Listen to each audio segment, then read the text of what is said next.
Hi, and welcome back to Rebels Revisited. I'm so excited to dive into this one. This is Path of the Jedi Revisited. I really like the way this episode immediately connects itself to gathering forces. The first scene establishes how Kanan is scared by Ezra's brush with the dark side, and with that, the events of this episode become a direct result of what came before it. I like how the events on this show all flow into one another, and they build on each other. I like that structure for a show. I think it makes it really interesting and engaging. I think the tension between Kanan and Ezra in the opening scene is interesting. Like, there are a lot of layers going on here. On Kanan's side, the events of gathering forces have obviously shaken whatever confidence he'd gained since starting to train Ezra.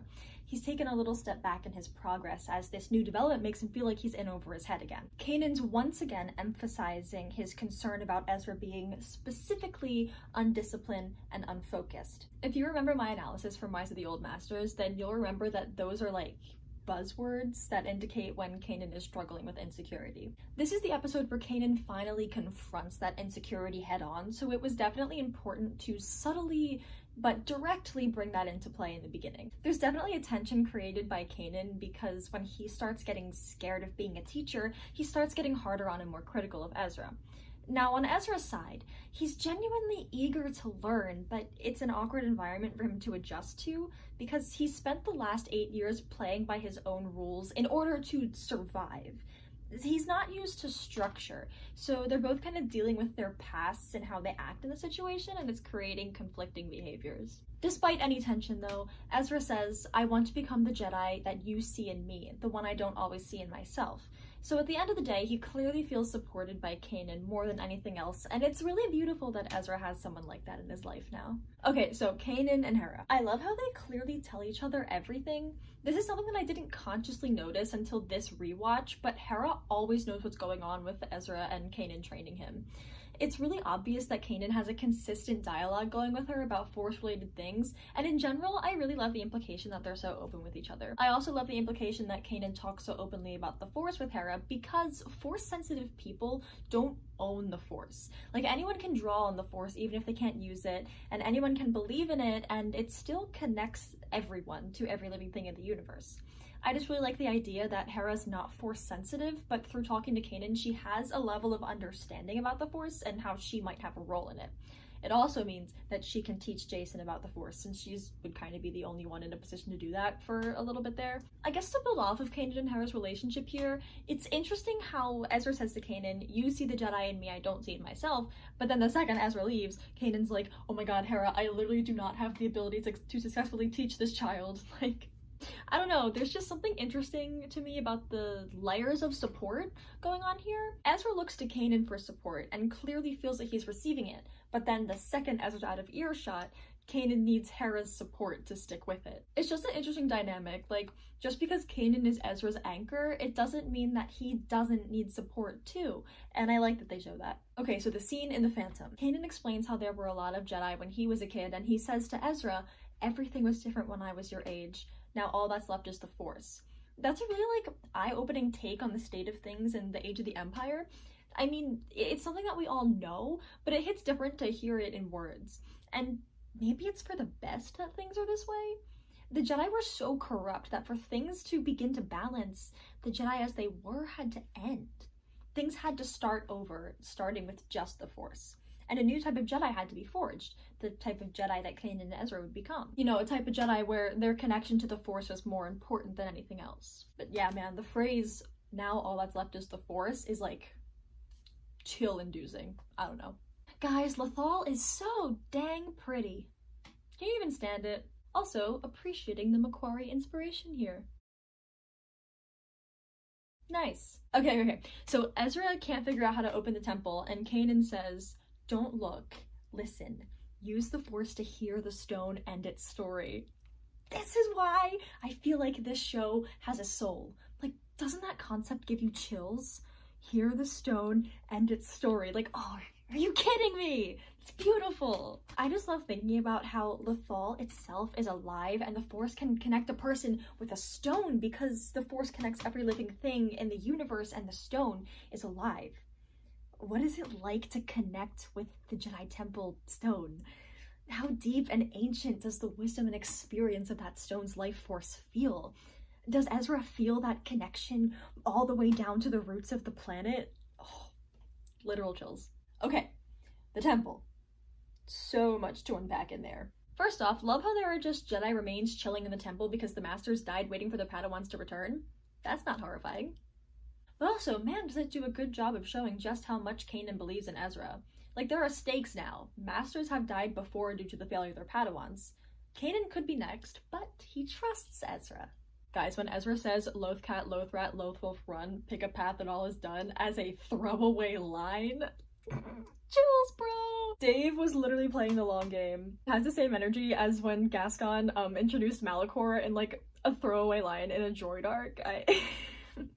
Okay, Hezra has one of the best temple trials, and you cannot convince me otherwise. The first thing that happens when the temple starts using Ezra's weaknesses against him is he makes Hezra feel like Kanan doesn't trust him. Like, we all focus on how fake Kanan and the fake Ghost crew die 2 seconds later, because obviously that's a much bigger thing. But it's so important that the first thing the temple does is prey on Ezra's insecurity. That just sets the stage for Kanan dying 2 seconds later. Fake Kanan's death hits hard because it feels like it was a failure on Ezra's part. See, the temple shook Ezra's self-confidence and then validated that insecurity by presenting this worst-case scenario. The temple, as temples do, makes Hezra face his deepest, darkest, greatest flaw that hinders him from becoming a Jedi.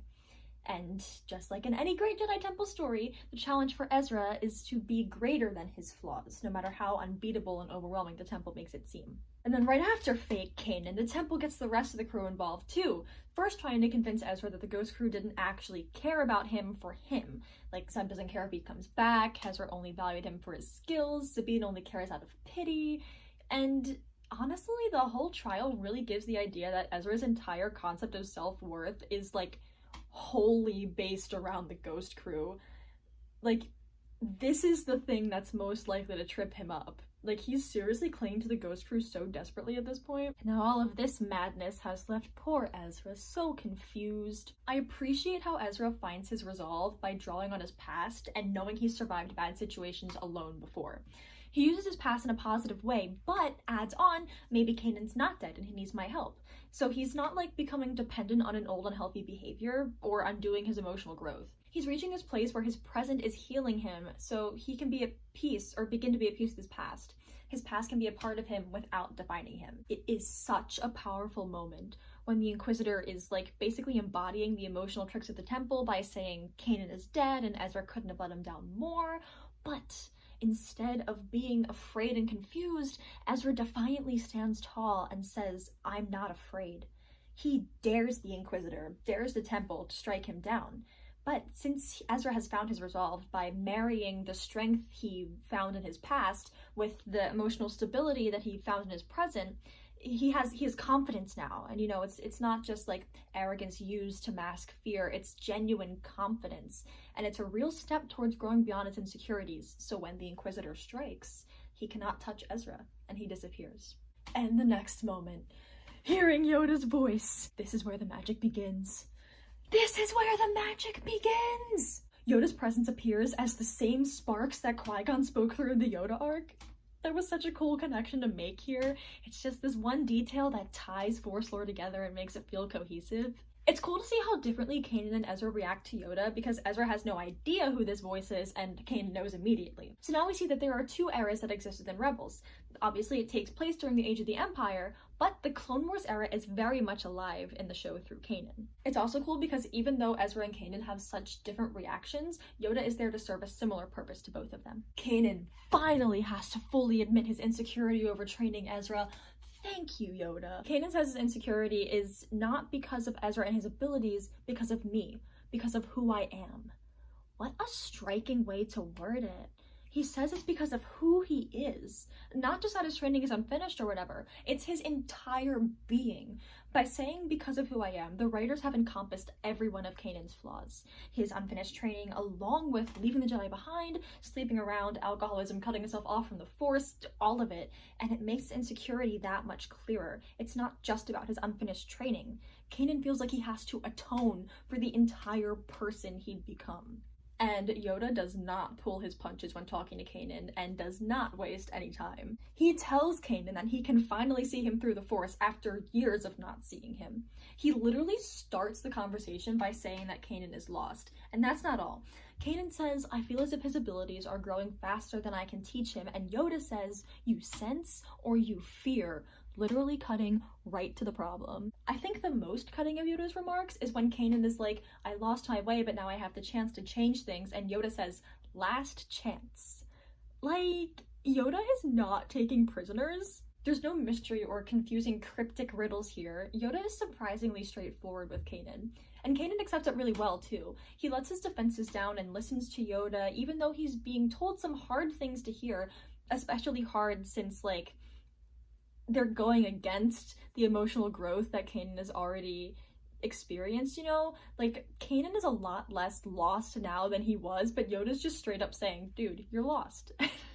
Ooh, hurts. One quality that people don't always think to describe Kanan with is humility, but especially in situations like this, he's very willing to be humble and yield to the greater power of the Force. Now, on Ezra's side of things, I love the exchange, "Which way is the right way?" The wrong question, that is. "I don't even know what I'm doing here." A better question, that is.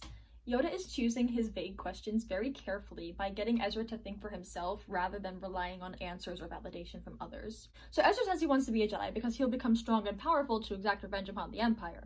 But when Yoda's like, "Did your master teach you that?" Ezra gets super defensive, like, "No, Kanan would never." Like he subconsciously knows his thoughts are misplaced.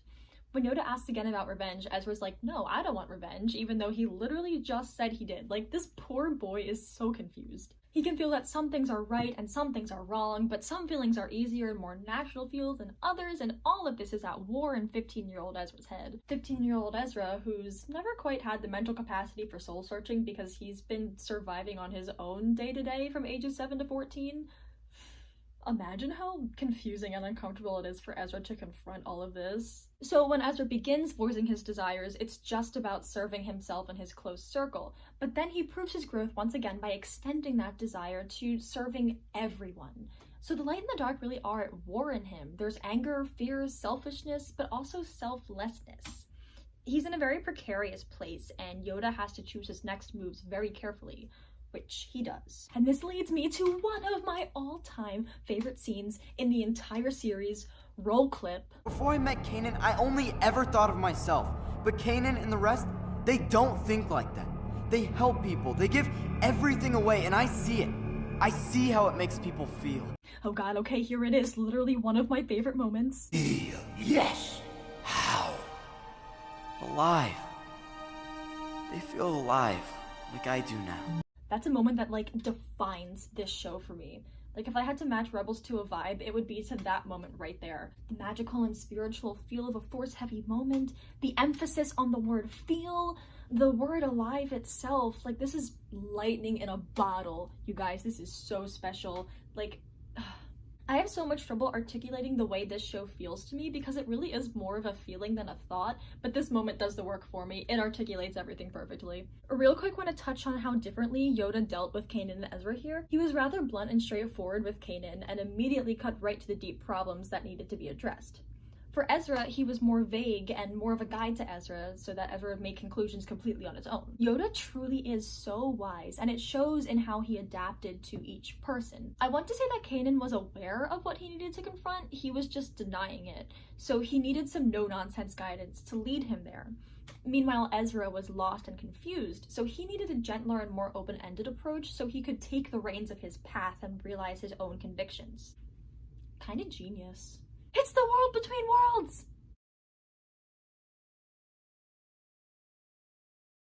How interesting that Lothwolves and the World Between Worlds were both introduced in this episode. Dave was literally playing the long game. We were not ready. I like how Kanan and Ezra both come out of the temple feeling different, but the same. Like, okay, they've grown in the fact that they've acknowledged and confronted some really deep things about themselves, but they're not, like, transformed because of it. They're still themselves, they still have all the flaws that they entered the temple with, but now they have gained self-awareness, and that is the key to growth. This is a pretty pivotal episode for them, honestly. I'm gonna save the lightsaber conversation for the next episode, but the moment when Ezra first ignites it, magical. Alright, I've kept you here long enough, haven't I? Thank you so much for watching, and may the Force be with you always.